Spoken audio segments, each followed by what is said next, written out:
Today I'm going to show you a quick movement series to help you with lower back strain, pain, and tension. So how to get rid of some stiffness in the lower back, should you be having that. Now if you have injuries or any specific things going on, this may or may not be helpful, but please just take care and do what feels right for you.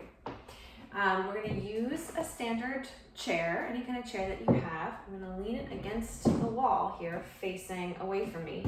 I'm going to start by using the top. So I'm going to put both hands on the chair and walk backward so that I find a forward bend. Now I don't have to be flat and horizontal to the floor. I can be at an angle, one that feels good to me. So I want the support of the chair for my arms and upper body, and then I want my feet to be underneath my hips. So even though I am walking back and I'm leaning back with my tail, I'm not going to sink back away from my feet. So adjust your feet so that they're underneath your pelvis in the angle that makes sense for you. This should feel like a nice stretch, not just for the shoulders, but really for the entire back line, all the way down along the back line of the legs.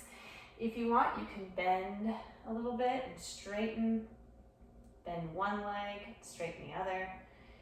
Playing with what feels like a good stretch here as we reach and lengthen the spine. We're looking for some traction in the spine from head to tail, so that the first thing that we do is lengthen. Before we start to mobilize, we lengthen, really get clear on what is head to tail. Take a deep breath here.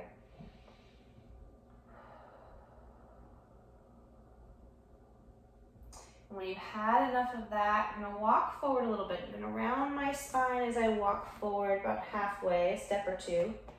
I'm going to bend the knees. I'm going to curl my spine in a lot. Really curl the tail under and the head up and over. I'm going to keep my knees bent, swing the tail back, and lift the chest coming forward. Again, curl the tail under, really get movement in that lower spine, adding the upper body. I'm still using the chair for a little push and reach. And I'm cat-cowing or flexing and extending the spine with bent knees. So I'm kind of in a little squat. Do that one more time.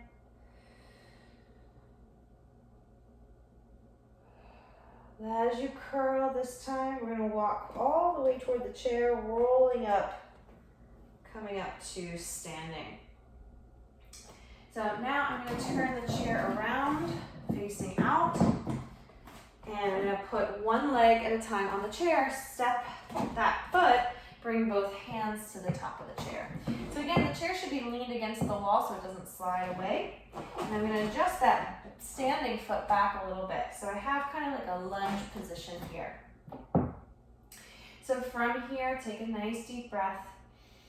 Sometimes deep flexion can help stretch out the lower back. Sometimes it feels really tight in that hip socket. So notice for yourself if this feels like too much. You can always press up and play with deepening the flexion and coming out of it. If you're down here, you can do the same thing. Come out of it a little bit. Now we're going to make some hip circles around that standing foot. So just go ahead and circle as you breathe. We'll go the other direction too.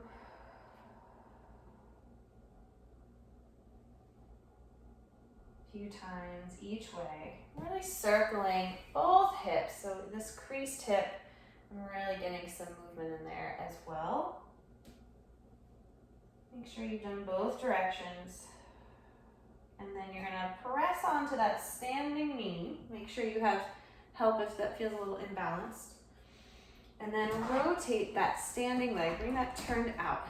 I'm gonna walk the toes that are on the chair a little bit to the front of that chair, or now that's the front of my chair, but it's the side.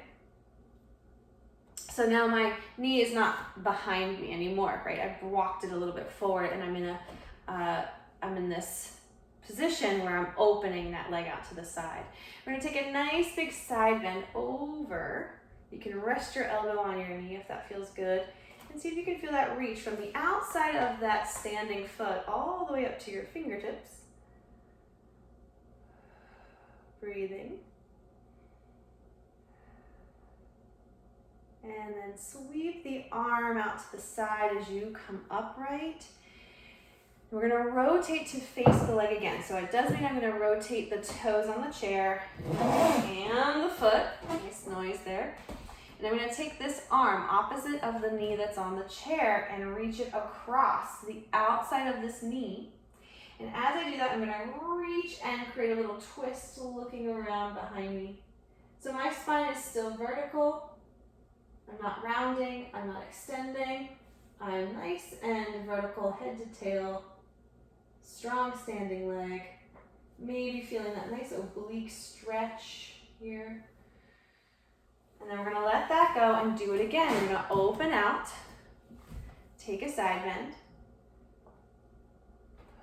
keep breathing, and pivot, facing that leg, rotate around. Let's do it one more time, open out. So I'm pivoting on my heel here. Coming up, and take that twist.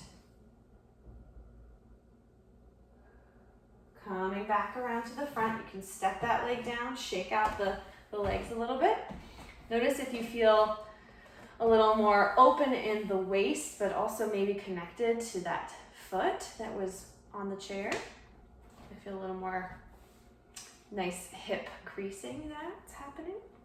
And we'll do the same thing on the other side. So we're gonna bring the other foot forward.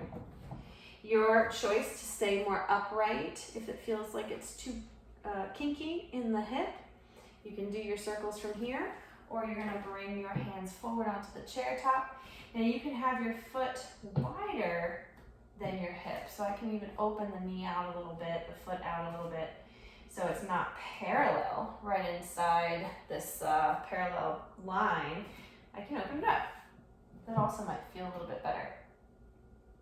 So whether you're down or you're up, you're gonna just rock a little back and forth, finding the push into the chair to help you come out of the flexion. And if you're down, you do the same thing.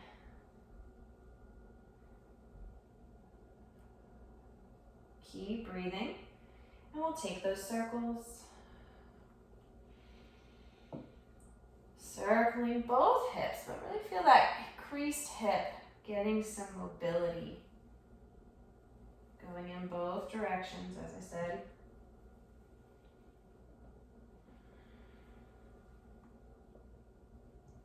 Oh yeah, I'm feeling that one. And then coming up, when you're ready, we're gonna press into that standing knee there, that bent knee there. And I'm gonna rotate away from you. So I'm gonna rotate away, but open out that knee to the side. Side bending here. Feel that stretch the whole line, that whole outer line of that standing side. Pressing into the floor as you reach up. Come all the way back up and pivot around to face that leg again. I'm always kind of adjusting my feet. And then reach across to twist. Breathe. Opening out again. We're gonna do it 3 times total. So first we did a lot of lengthening of the spine, some hip flexion and mobility. And now we're trying to combine that. So adding that verticality of the spine, but also the side bending and twisting to help us get the variety our spine needs to stay flexible and malleable. Also to work well with the pelvis and the hip joints. So final time here.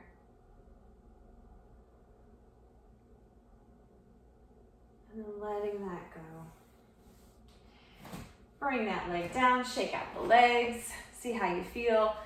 So our lower back, any tension in our lower back is not just an issue for the pelvis and the hips, it's also an issue for the ribs and the upper body. So how you're finding that twisting and side bending can really help ease out the lower back. We're gonna finish with one final thing. You're gonna take your chair out of the way and use your wall. So I'm gonna lean against the wall. I'm gonna slide down a little bit so my knees bend, my feet come forward away from the wall, and I've got that lower back here. I'm gonna curl it under so that my lower back is on the wall, and I'm gonna take a breath into the belly. As I exhale, sink the belly back against that curved back, and upper body curves over that. So I'm lengthening in both directions to curl over the belly. And then inhale, come back to neutral spine. I feel head, tail. Inhale the belly wide. Exhale, hug it in. Curl the tail under. Curl the head over. And roll back. Feel your ribs and your pelvis really meeting the wall, and play with that. How we change the shape of the spine by using the wall. Okay, if your legs are burning, that's not a bad thing. Let's try it one more time. Rolling up, you can slide up to straight legs, and then you're gonna roll through the upper body, leaning against the wall as you do. You can roll about halfway down, just keeping your tailbone on the wall, feeling that stretch of the lower back. And if this feels like too much, you can put your hands on your thighs, you can bend your knees, you can maybe not go so low. If this feels like a strain at all, whatever version you have. If I'm hanging here forward, I'm gonna really feel the hollowing of the belly against the falling, so I'm not just collapsing forward. And then you can bend the knees if you want to roll back up, really pressing the back into the wall, feeling each part connect. So then coming up to standing, take a couple of shoulder circles, look around the room, see how you feel now in space. Shake out those hips, and just take a little moment to notice how that lower back feels. And I hope that was helpful. Let me know. I'm always here for you.